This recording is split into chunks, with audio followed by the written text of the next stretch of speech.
This is Jim McCarty speaking, and you're listening to Rock is Lit.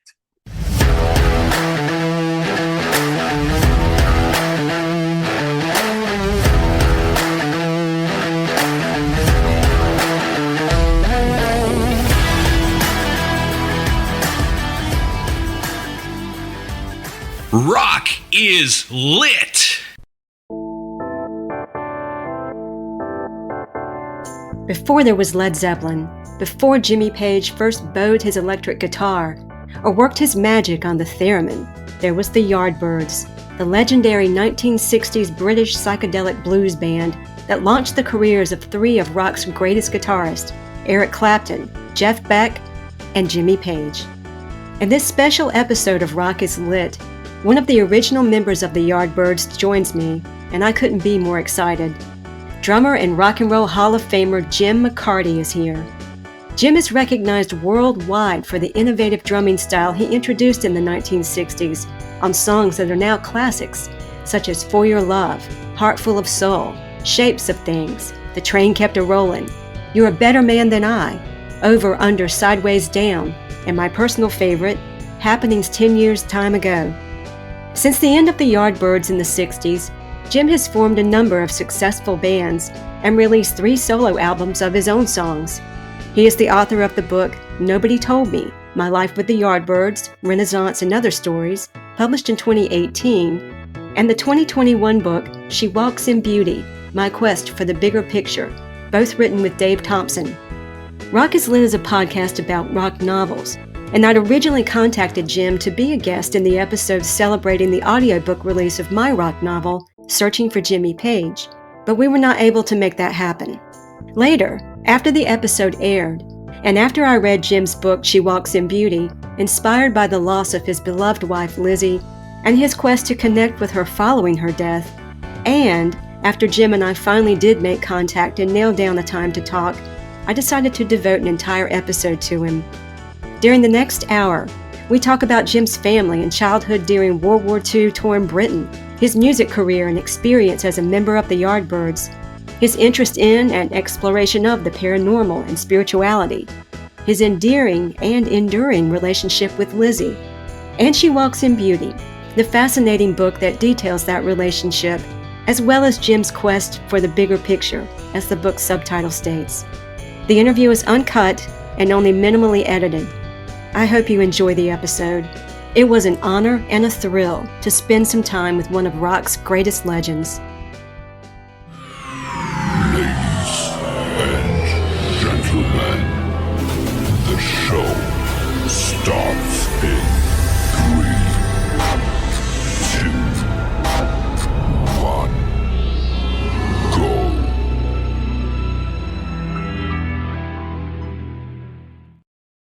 I have been a fan of the Yardbirds since I was a teenager, so this is an absolute treat for me to welcome Jim McCarty to Rock is Lit. Thank you for joining me. Oh, great. What can I say after that? That's great. I should tell you, I bought Legend of the Yardbirds Volume 1. I've still got it. All right. That was the first album. Yes. That was the first album I got of the Yardbirds. And I was a teenager in the mid-'80s when I got it, and I had fallen in love with Led Zeppelin and Jimmy Page. So Jimmy was kind of my gateway drug to the Yardbirds. And Yes. yeah, and I admit that I got that particular album because it was the only one in the record store that had his picture on the cover, the only Yardbirds record. So I was like, oh, I'm getting that one. But of course, my repertoire has expanded since then, beyond just that one album. Yes. Well, that's what seems to happen. People hear of the Zeppelin, and they're a bit too young to have known the Yardbirds, and they trace the history back, and then they like the Yardbirds. They go back and they see the origins of Zeppelin, and that happens a lot. Then they discover what an amazing genius band the Yardbirds were. So they're your fans. So, Jim, when I initially contacted you about coming on the podcast, my initial thought was I just wanted to have a short chat about your memories of working with Jimmy Page and recording and touring with the Yardbirds for the episode of Rock is Lit celebrating the audiobook release of my novel, Searching for Jimmy Page. But 2 things happened to change that plan. I couldn't reach you and nail down an interview date until that episode had already aired.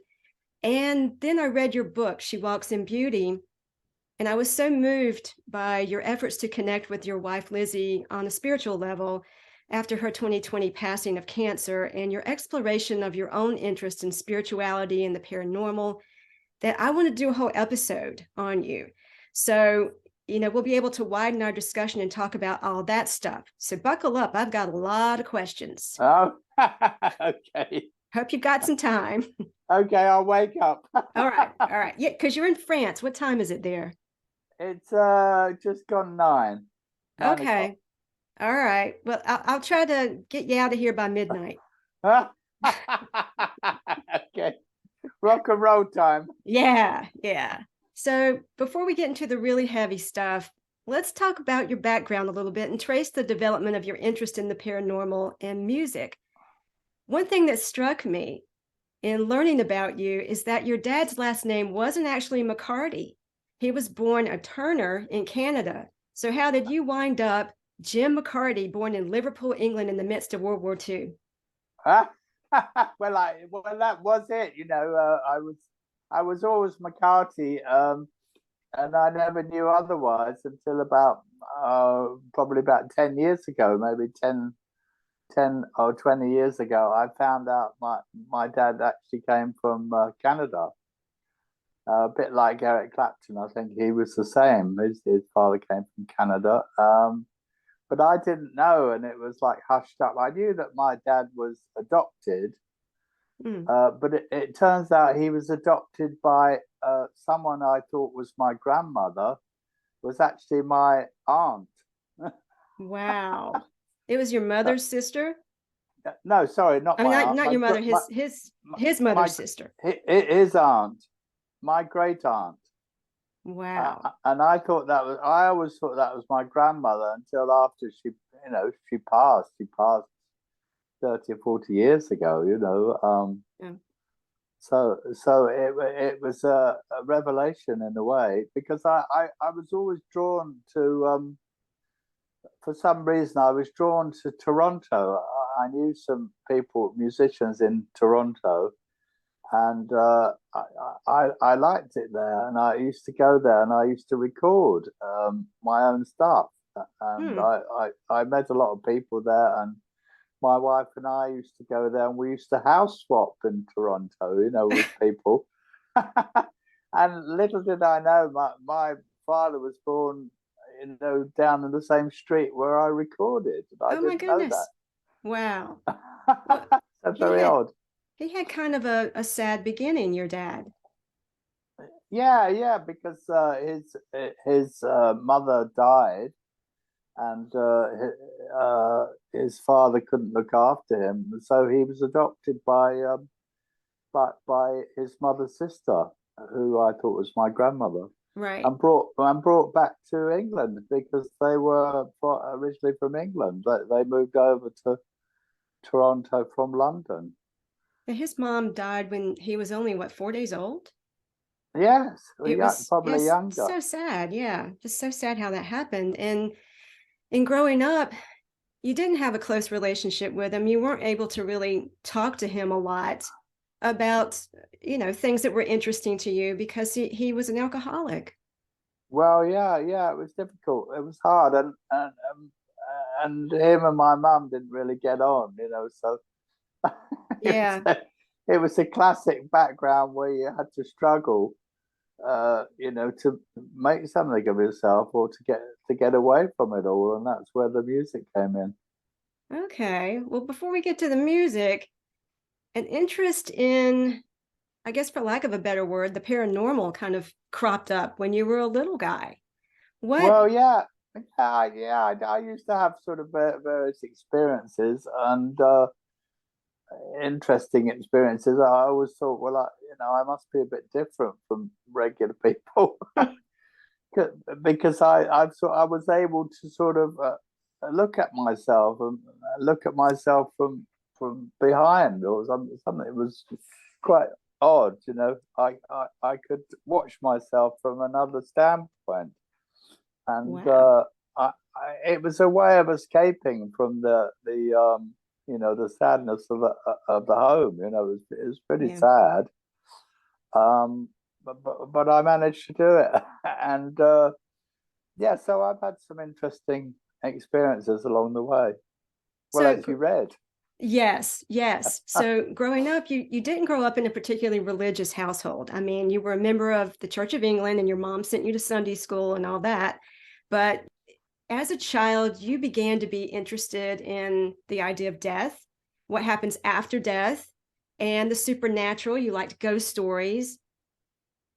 My theory is, and correct me if I'm wrong, that maybe that got sparked from the fact that you're growing up in post World War II England, and you and your friends are playing on bomb sites. So, oh yes, yes, yeah. Someone else said that to me as well. Maybe I wasn't aware of it, but maybe there were a lot of spirits around. Or no, I never thought of it like that because we were just kids. yeah, Playing football or running down these old cellars that were still there. But maybe there were spirits hanging around. I've never really thought about it too much. well, even if it's not that, just kind of the aura of death and destruction that took place in that place at that time, it's not something that I can relate to here in the United States. We've not had that kind of attack the way you all did. So we don't have that kind of history unless we go back to the Civil War. And that, this is recent history for you. I remember meeting a local relatively recently, probably maybe 40 years ago. It's still a long time. And they said, oh, I remember the pub that was at the bottom where you lived, at the bottom of your road, and it was completely destroyed one night, and it was full up. It was a Saturday night, and it was bombed. And as a kid, we used to play it down in the cellar, because it was just a ruin. Yeah. That's so amazing. That's quite a history. Okay, so your interest in the paranormal was somewhat ignited as a young kid. Fast forward a few years and you discover what would become another passion, music, namely rock and roll. You even started playing drums, or rather the snare drum, in the Boys Brigade. Now, what exactly is the Boys Brigade?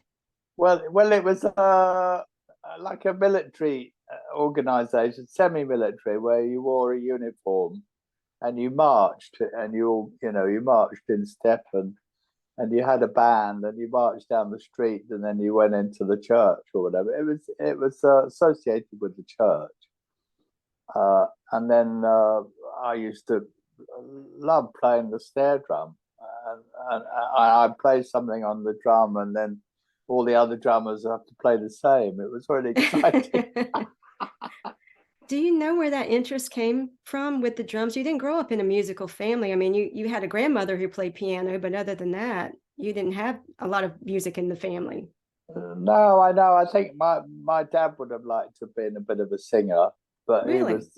I think he was a repressed performer. I think apparently he did used to sing at one point, but not when I really knew him. So I didn't know that side of him, but maybe that's where I got it from. What drew you to the drums particularly? I don't know. I just loved it. I loved. There was something about it that was very exciting. All sorts of drums. Whether it was jazz or rock and roll or African drumming or. Right. Okay, so now you've got your very first band, the Strollers, and they became the Country Gentlemen. And they were formed with your school friends. Yes. The thing that struck me when I read that part of the book is you're just really beginning to get into music. You're really beginning to start drumming and be in bands. That's precisely when your father died. He died December the 6th, 1960, and you're 16 years old. Yeah. How did that change your life, or how did you handle that? That's young. Well, it was quite radical, but I must say it was a bit of a relief, because then the arguing stopped, and my mother came into some money through a family and decided to move. We decided to move actually across the river into another county, and it was like a new life, you know, Yeah. a rebirth, if you will, and it was quite a relief after all that arguing and atmosphere and Right. shouting and all that stuff. Kind of like he's at peace now, finally, and you can move on. Speaking of moving on, you moved on to the Yardbirds. And I just want to point out, everybody, of course, we all know that the Yardbirds boast 3 legendary guitarists, Eric Clapton, Jeff Beck, and my man Jimmy Page, in that order. But Eric wasn't the first lead guitarist in the band. A guy named Tony Topham was the first lead guitarist. So how did the band form? Well, we were all friends hanging out in a pub in a place called Kingston, which was near where I lived in Surrey, right down by the river, and a lot of art students used to hang around in there, like bohemian, as we called them. The other guys were all from art college, apart from me and Paul Samwell-Smith, and we went to the grammar school. We'd been mates from, you know, way back since we were about 15.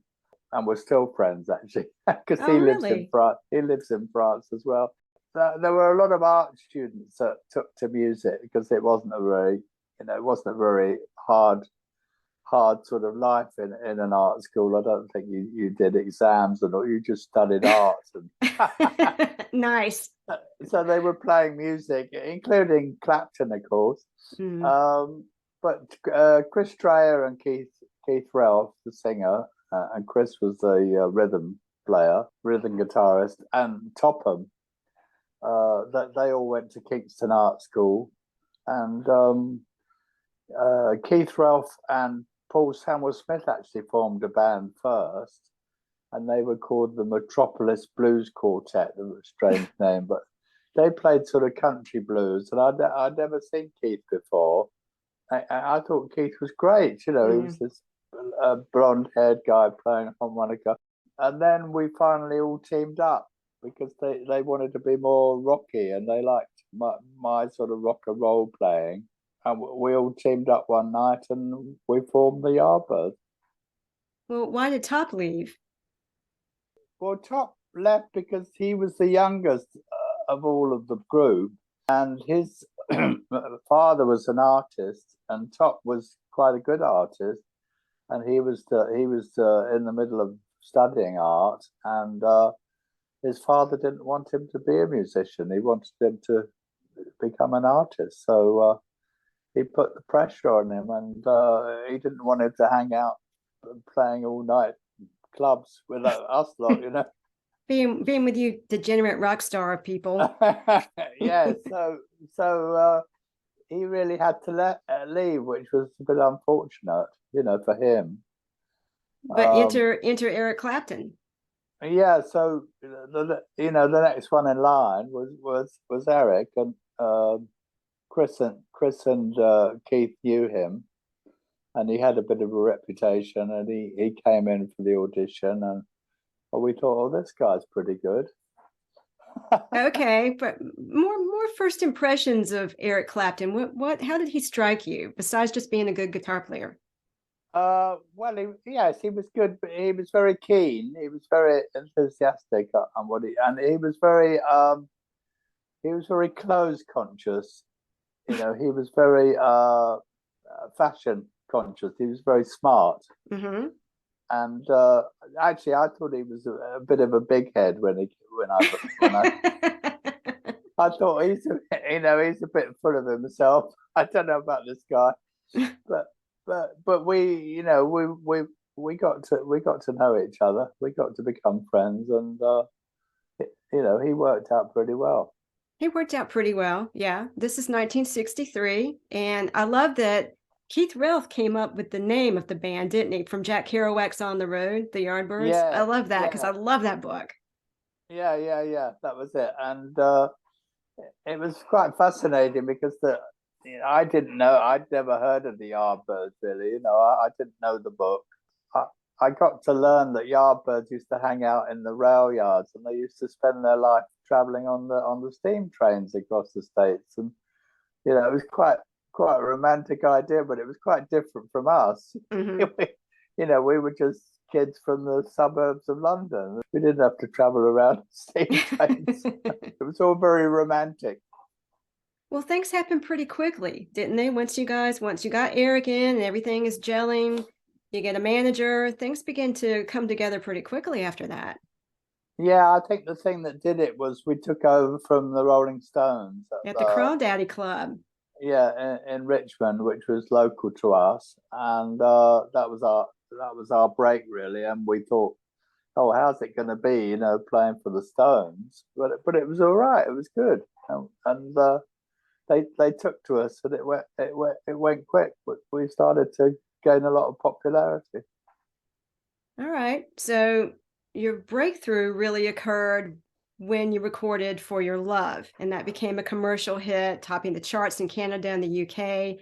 But Eric Clapton left the group the day before the single was released, and I'm betting he was kicking himself until he got Cream together because it did so well. But I read that he didn't like the song because it wasn't bluesy enough for him. Was there more to his departure than just his not liking the song? Yeah, there were some issues going on with the rest of the band. Probably particularly with Paul Samwell-Smith, the bass player. He sort of didn't quite gel with Eric because he was a bit of a snob, Paul. I hope he didn't mind me saying that, but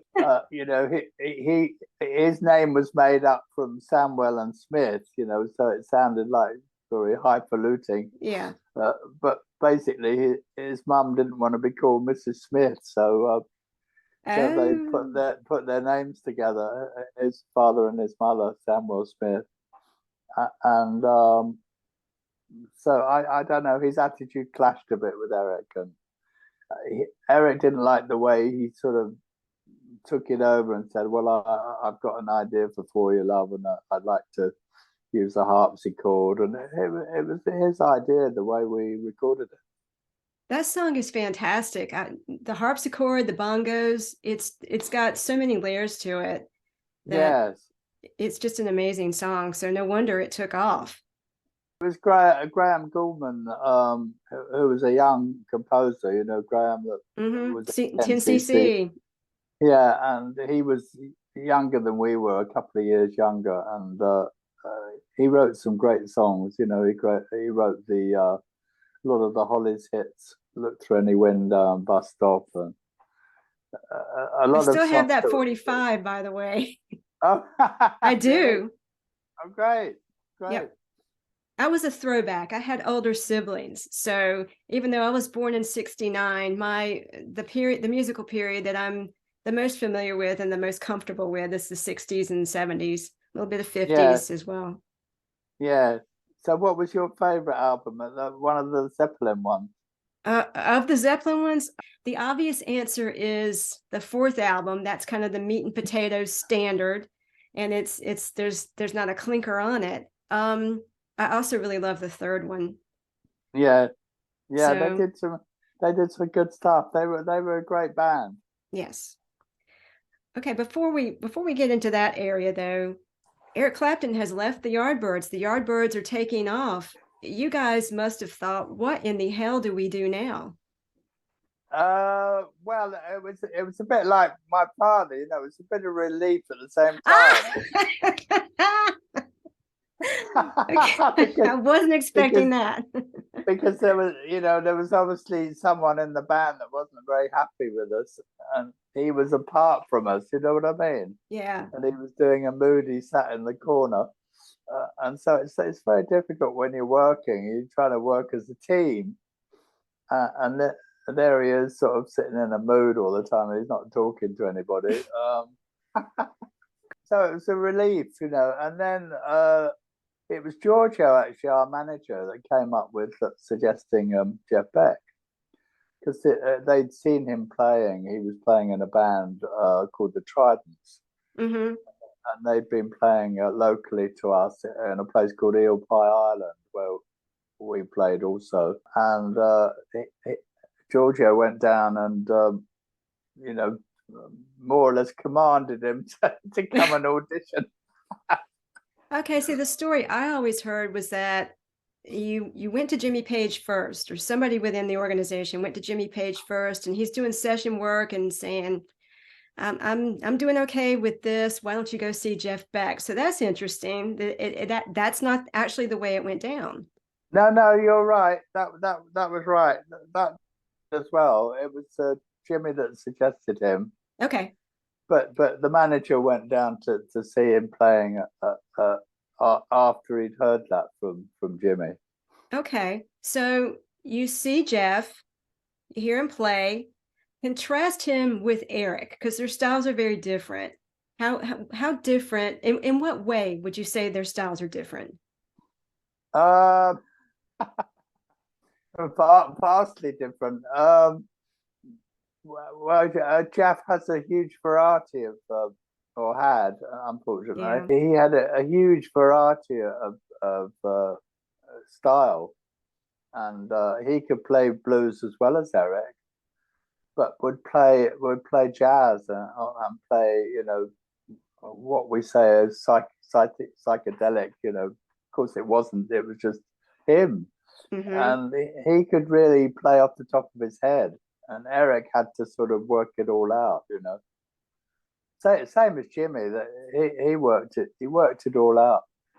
But Jeff was different.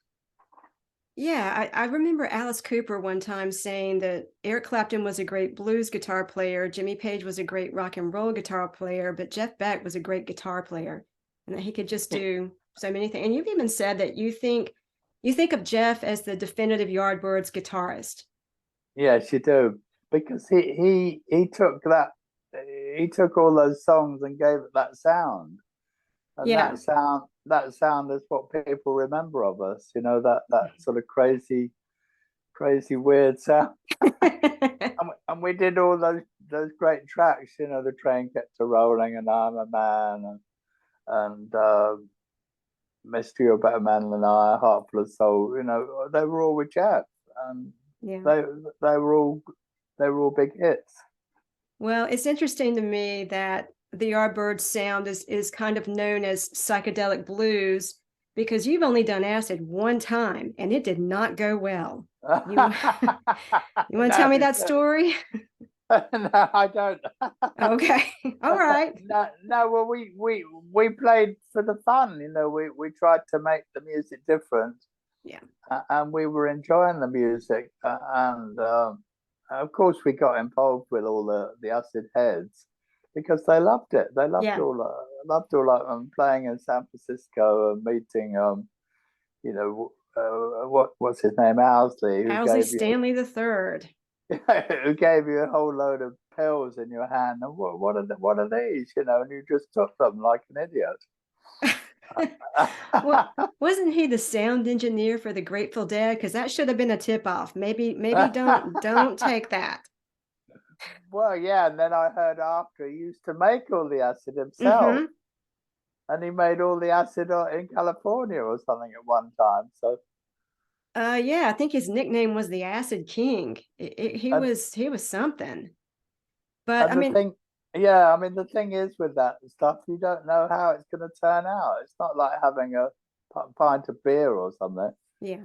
It could go anyway, and you can, depending on where you are, you can sort of flip out, you know. Right. And on a serious note, it really did kick off a case of clinical depression for you that you dealt with for a long time. Yes, I was quite ill for a while, and I got to a point where I couldn't even play. I had no sort of willpower. No, I didn't want to go and play. I just wanted to stay in the house, you know. But unfortunately, that wore off and got better. And also, I got into the aspect of healing, you know, the thought of, and I used to go to places where I'd get healing, and I could see it was working. And that's where I learned about those sort of things as well. Okay, so we're now in the period where Jeff Beck is in the band, but Jimmy Page is also coming in the band because Paul Samwell-Smith quits. And Yeah. Jimmy Page comes in on bass guitar. That's how desperate he is to get in the band. Yeah, that's right. Yeah, that's right. It was quite a change. I remember talking to Jeff on the telephone, and he said, "Oh, we have to get Jimmy in now." And the next thing I knew, Jimmy was in the band. He was going to take over from Paul on bass. So he was pretty ready to join us. How long did he play bass? Only a few months. Because Chris switched over to bass. Yeah, Chris switched over with him because it seemed silly. Jimmy played bass and Chris playing guitar, so they ended up both playing guitar, lead guitar, Jeff and Jimmy. What was that dynamic like? Because I know what it sounds like to listen to them and to see them, but what was it like working with these two guys both playing lead guitar? And I'm imagining there's some ego there. Yes, it was quite hectic. They were trying to outdo each other, in a very subtle way, and they're very different personalities. Because Jeff was very wired, one of his albums, and he plays off the top of his head. He's very nervous. He's very in the moment. Where Jimmy is very calm, and he's worked out what he's going to play, and he knows, like a session man, his part. What he's going to do, and so they were so different, and Jimmy was always going to win because he was so calm. Oh wow. And that's an interesting thing to hear. I mean, not that part, because you can anytime you see him in interviews, and there aren't very many from the 70s, he is so quiet, he is so calm. That part doesn't surprise me. The part that when you said that he works out what he wants to play meticulously, I think of Led Zeppelin on stage in concert, and there was so much improvisation that does surprise me. Yeah, I think he changed after us. I think he did develop that style a lot more. Yeah. Okay. Well, definitely. So I have the DVD of Blow Up and the movie Blow Up from 1966. And I've only seen the film once, but the scene where the Yardbirds are playing, I think I have seen 18 million thousand times. and it is, how did you come about being in that film? Well, we changed managers. We went from Giorgio Gamalski, who was a bad, crazy manager, and we never made any money. We had a lot of ideas, and I mean, he was responsible for a lot of things we did, a lot of great things we did, but we were a hit band, and we weren't seeing any money, so we found this manager, Simon Napier Bell, who was involved in much more in the movie business. He sort of knew. He had contacts with Antonioni, the director, and they were looking for a band. I heard they were looking for the Who originally because they wanted to. He liked all the smashing of the instruments. That was what I heard too. So I always wondered, well, is that why Jeff Beck smashes his guitar in that scene? Yeah, that's right. So it was quite unnatural for Jeff in a way, although Jeff would do it, but purposefully, I mean, Jeff would do it anyway in his temper, but not really on stage, not so much. Okay, let's talk about Keith Relf, the Yardbirds lead singer. I have read that he made a big impression on you when you first met, and you indicated in your book that there was something kind of Brian Jones about him. And when I read that, I thought, yes, that's exactly right. He has that Brian Jones look, or he had that Brian Jones look. But you went further than that. You said Keith also had a haunted look and a frailty that immediately grabbed my attention. And like me, he suffered badly from asthma. What was your relationship like with Keith? Well, yes, exactly right. He was very vulnerable. and he had the asthma the same as me, and we sort of were similar in a way. We both were a bit vulnerable, especially on the road, and we used to get into talking about spiritual things, flying saucers and the Tibetan Book of the Dead and all this sort of stuff. And we used to smoke a bit of pot, and have like Buddhist candles, because we used to share a room, and we'd take a record player around with us, the old-fashioned record player, and we'd play vinyls in the room. That's great. I love that. Yeah, we got on really well together, and we'd be chatting and talking all the time. And it was a way out. We had a way out of all the stress, because it was very stressful traveling and playing somewhere every night, and it was hard work. So he was the first person that you could really talk to about these kinds of things.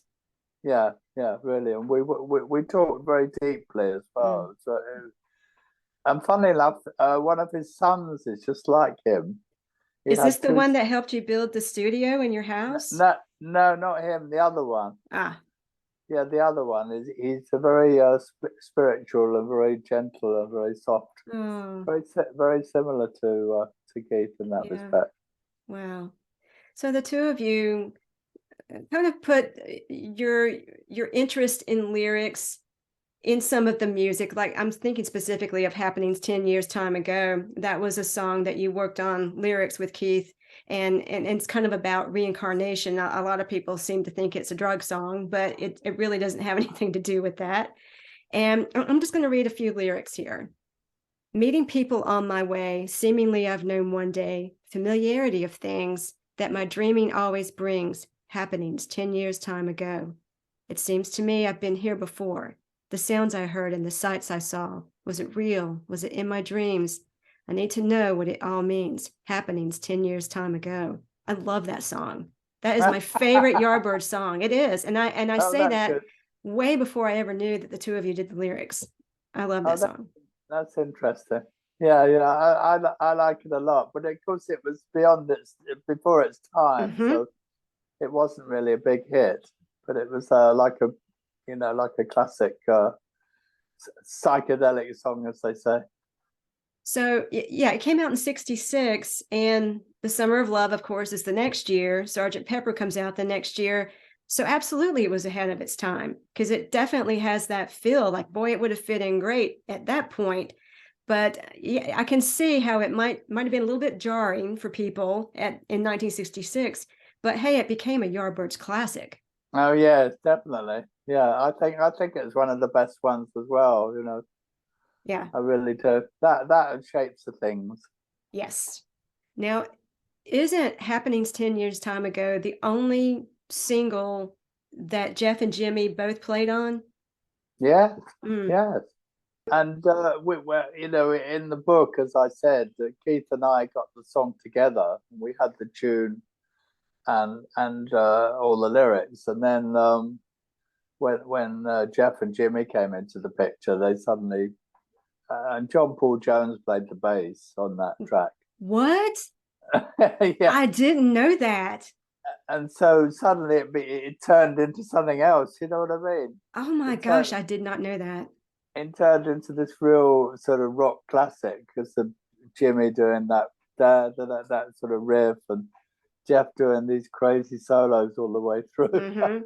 Who did the da na na na na na part? Jeff. Okay. All right. That's the crazy part. All right. So, Jim, what shocked me in the book was that you and Keith really never talked with Jimmy Page about your interest in the paranormal, your interest in, I'll even say, the occult. And I thought, I was dying to ask you about that, because I just knew that you'd had these deep conversations with Jimmy Page about it, because everybody knows he was way into that. He owned Aleister Crowley's house, Boleskine House, which I've been to. And he had a bookstore, Equinox, that was an occult bookstore. And I couldn't imagine that you guys never had a conversation about this. Why do you think he kept mum about his interest while he was in the Yardbirds? I don't know. It's very strange, isn't it? He just kept it very on a business level all the time. It was just music, and we had a laugh. You know, we used to laugh around and joke about quite a lot with Jimmy, but he never really went into all that occult stuff with us. Do you think it was because it was a new interest for him, or he just was not going to talk about it? I'm not sure. I think maybe he didn't want us to know about it. Maybe it was something he thought we wouldn't like or something. I don't know. Okay.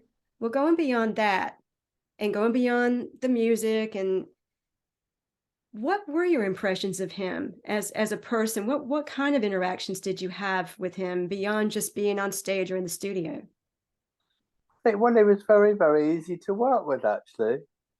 It was very professional, and coming from the session man approach, he wanted to do the right thing. He wanted to sort of please us, He wanted to play what we wanted, and he was very gentle and easygoing. There was really no problem with him. Okay, good to know.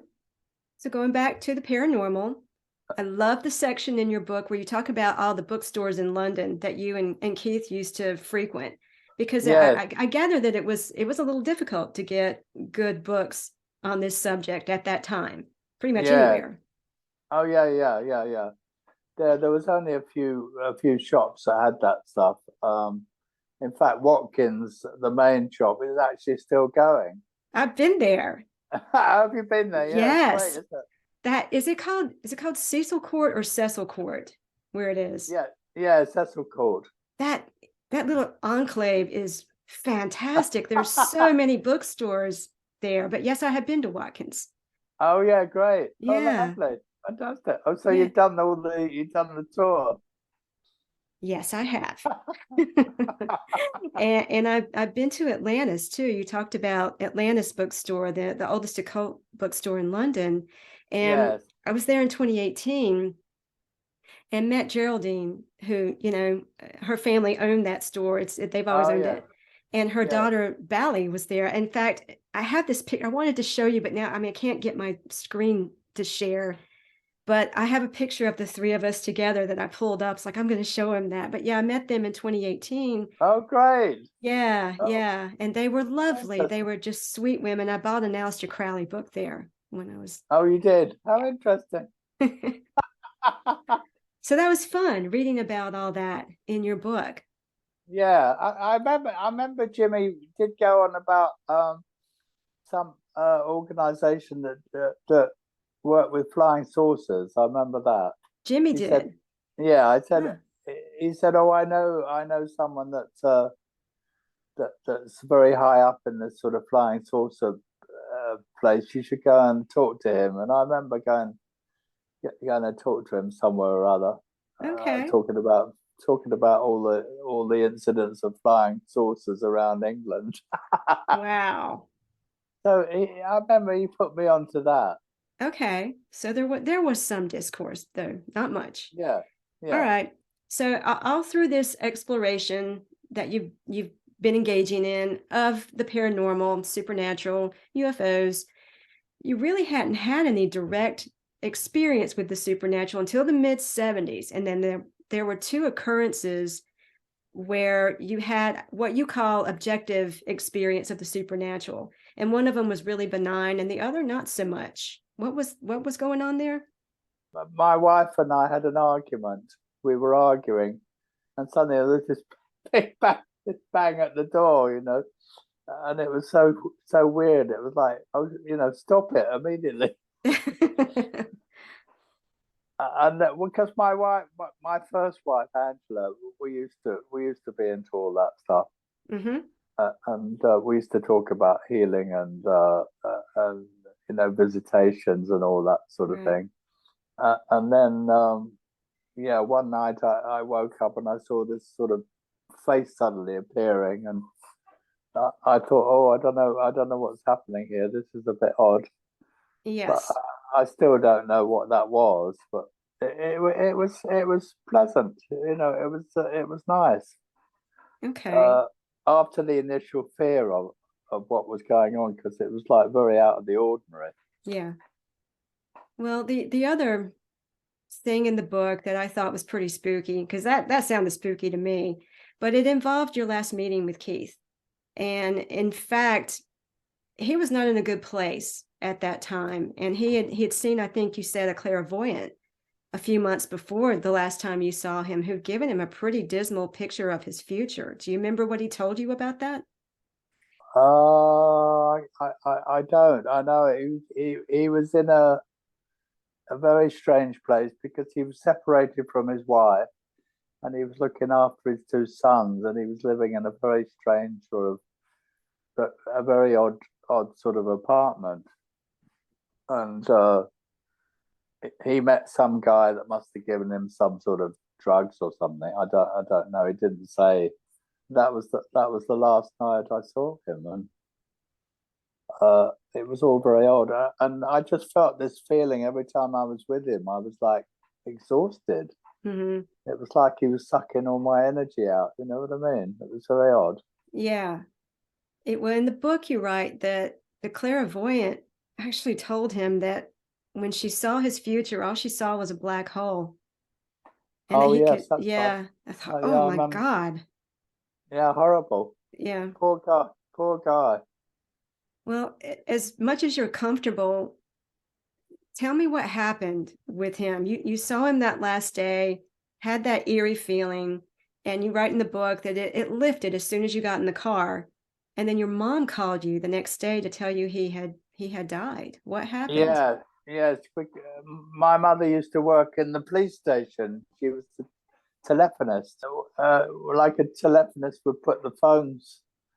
connect the phone to a switchboard. You know, somebody rang up. If you rang up the police station, you get my mum. You know, Oh, and well. you say, "Oh, can I speak to Chief Inspector whoever?" She put them through. So yeah, she was a telephonist, and she, of course, she working in the police station, she heard firsthand, from the police had been round to his house, and he was dead, Ugh. and so she called me up and told me, and that was the next day. And he got electrocuted from And an ungrounded guitar? yeah, that's right. He'd apparently put his guitar through an old Moog synthesizer and hadn't wired it into the wall properly. He hadn't put a plug on. He just put matchsticks in the holes, Oh my goodness. And yeah, he got a belt. This is God. all. This is all apparent. I don't know. Nobody really knows. Yeah. But only 33 years old, 32, 33 years old. Yeah, it was tragic. Yeah. And, it's really sad. And you kind of touch on this in the book that he didn't get the fame that was later coming with the Yardbirds. Like, you guys were inducted into the Rock and Roll Hall of Fame in 1992. Yeah, that's right. If he'd have stayed alive, Yeah. he would have reaped all the benefit of all that. Yeah. Well, what a tragic ending for somebody who was so talented on not just a vocalist and lyricist, but his harmonica playing was fantastic. Oh yeah, he was a great musician, and he always went for it. He always wanted to do a great show, and he did. He was really good on stage. Yeah, well, you can tell that in the videos, in the in the films. Good. Yeah. Oh, okay, let's shift gears and move forward. The Yardbirds have ended, and you meet your wife, Lizzie. Let's move into that period of your story, because it's Lizzie and her passing and the grief that you experienced that inspired the book She Walks in Beauty, and also what inspired it is your search for these answers to the mysteries of life and beyond. So the title obviously comes from the Lord Byron poem, She Walks in Beauty. And I love this part in the book where after your mom died, you put music to that poem to play at her funeral because Yeah, it was one of her favorite poems, your favorite poem, Lizzie's favorite poem.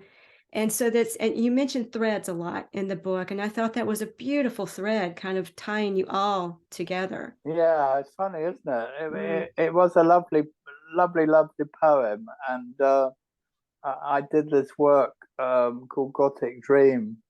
That was all. It was based on making songs of these famous poems by the Gothic poets.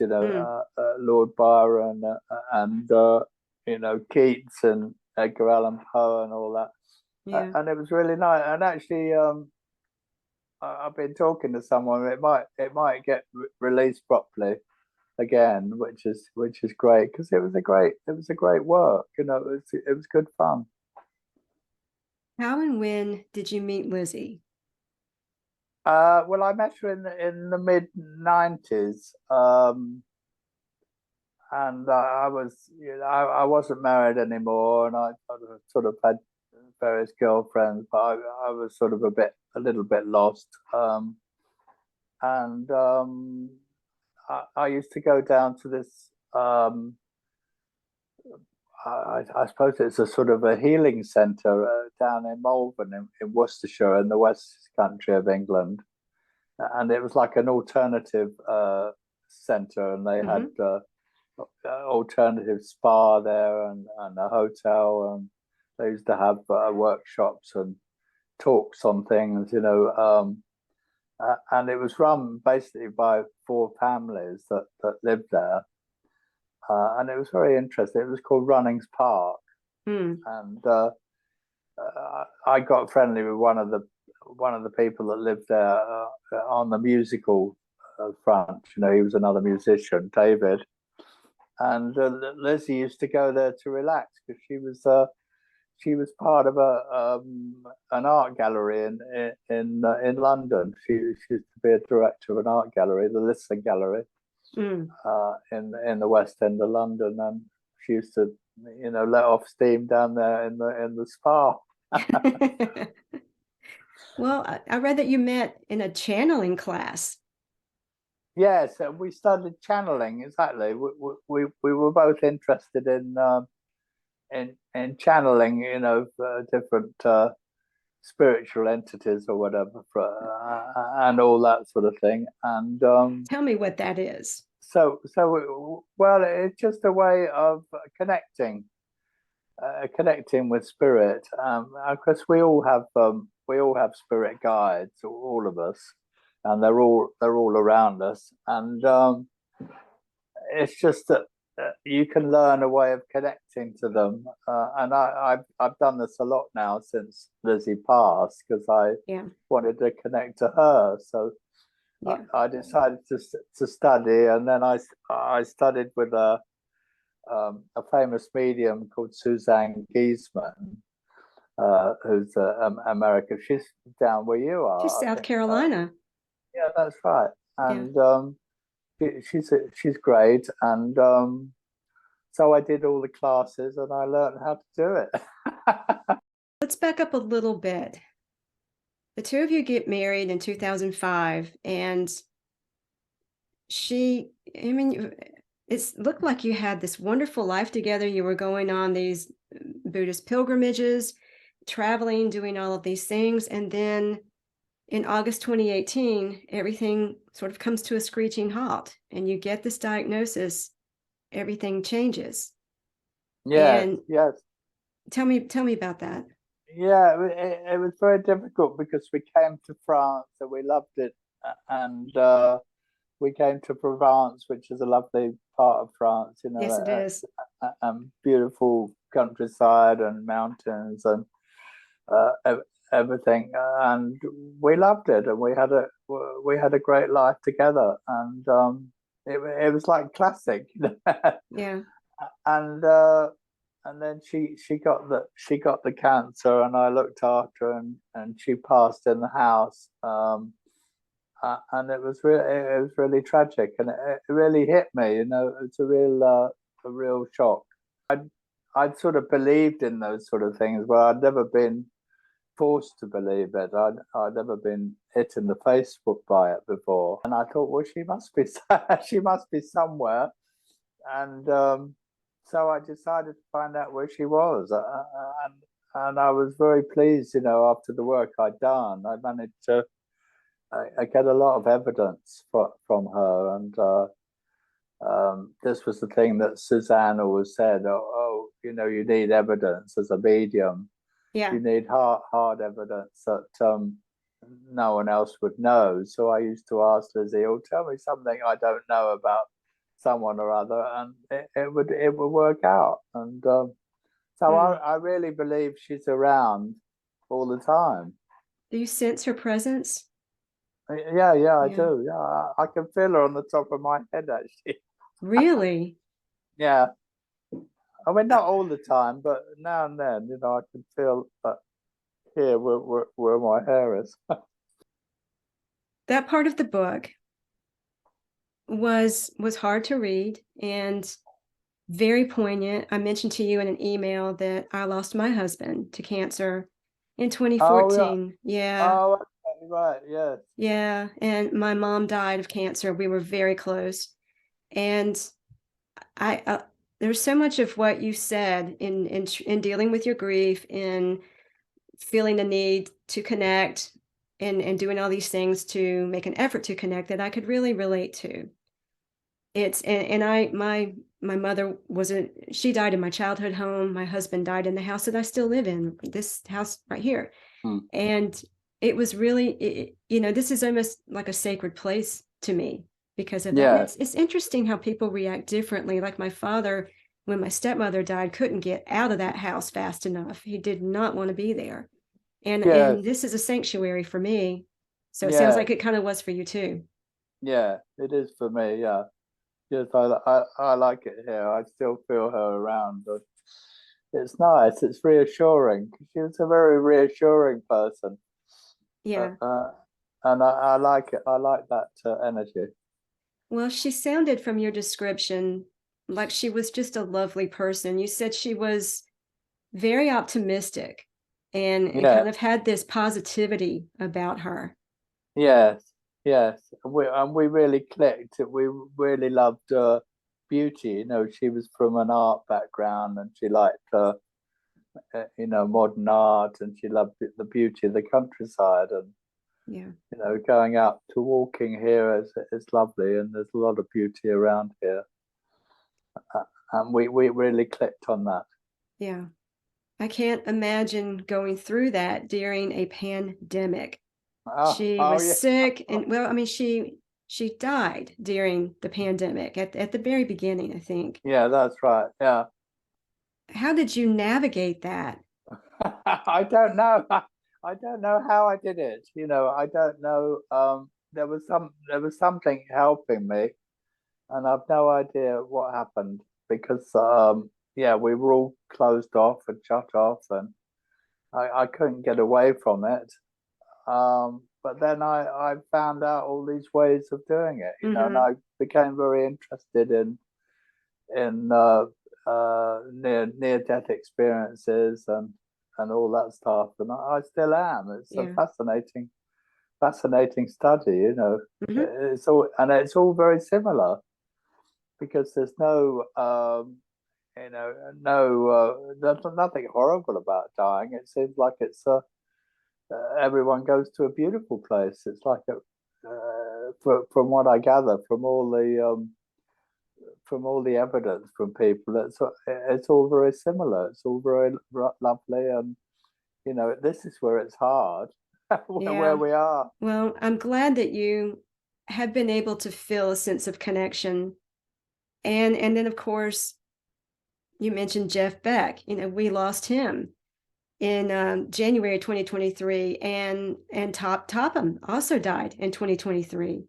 So in January 2023. So it's a lot of loss here lately. Yes. So yes, I know it was very it was hard. I knew Top was suffering because he had dementia. But it was a big shock with Jeff because it was right out of the blue, and I mean he was relatively healthy, you know, and all of a sudden, he got the meningitis. But I think when he was with us in the 60s, he went into hospital in France with suspected meningitis. Oh. Which is odd. Yeah. And it wasn't meningitis apparently, but I don't know. I don't know whether there's any connection with that. That's interesting. And how is Chris doing? I read that he had a couple of strokes. Yeah, he's not very well either. Oh. I think he's got dementia as well. Oh no. So I mean, Jimmy's fine. I hear from him quite a lot. Do you? He's okay. He looks pretty good. He looks like he's doing well. Yeah. Yeah, he's okay. And Paul Samwell-Smith's all right. So 3 of us are all right. There, and Simon Napier Bell, I think, is living in Thailand now. Yeah, that's right. Yeah. Yeah. He's good. I think he wanted to direct some TV program or something that he wanted us to be involved in. So, Jim, this has been magical for me. It really has. Thank you for writing the book. Thank you for all of the years of amazing music. And thank you for coming on the podcast. It's wonderful. I appreciate it. Oh, good. Because I nearly missed it. I on your, the message. I nearly missed the message. But... It's all good. What have you got going on now that you want to tell listeners about? The last album, Walking in the Wildland. That's coming out again. That's coming out on Demon. Okay. Actually, this month, the end of this month. Okay, great. And there might be a song about Lizzie on there as well. So keep watch your space. I'll do it. And everybody, keep up with Jim at his website, jamesmccarty.com, where you can find all his social media links as well. Thank you so much. This has been wonderful. Oh, great. Okay, Christy, my pleasure. Thanks for tuning in, Lit listeners. If you enjoyed the show, please subscribe and leave a rating and comment on Good Pods and Apple Podcast. Links in the show notes. Wyatt, the Rock is Lit mascot, and I really appreciate your support. Stay tuned for upcoming episodes of Rock is Lit to hear from more great rock novelists and special guests who will offer commentary on the music or musical events featured in these novels. Until next time, keep rocking and reading and getting lit. Rock is lit.